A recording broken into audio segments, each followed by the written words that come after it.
Hello guys! Kumusta kayo dyan mga bossing? Ito, papakita ko lang sa inyo yung aming control room, ano?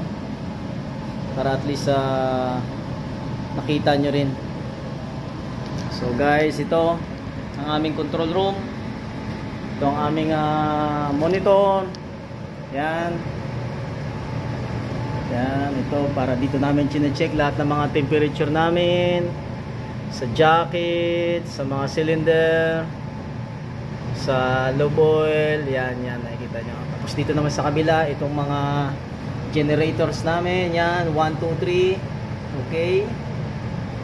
Yan, nakikita nyo dyan. So ito yung mga reset alarms, yan. Logbook namin, napaka-importante. Ito naman ang aming telegraph control. So yan.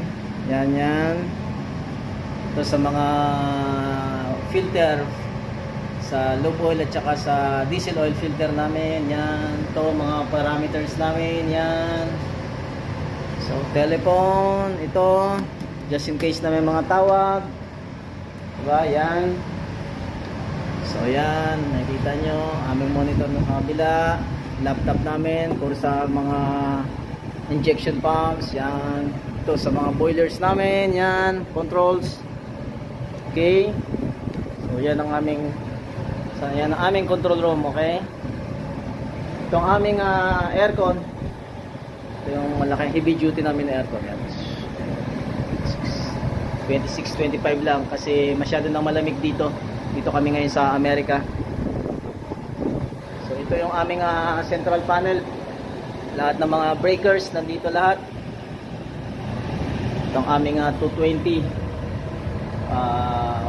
insulation, yan. Sa mga pumps, lobe oil pumps, yan. Mga breakers, main. Ito yung generator number 1 namin. Ito yung control nya. Ito yung number 2. At ito naman yung number 3. Okay, yan. Ito yung ginagamit namin ngayon, yan ang service. Tapos ito yung first standby, just in case na mag-trip yun. So ito yung backup. Tapos ito naman yung pangalawang backup. Kung hindi naman ito tumakbo, ito naman yung pangatlong backup. Yung pangatlong backup nandoon sa taas yung emergency generator. Okay? So ayan. Yan ang aming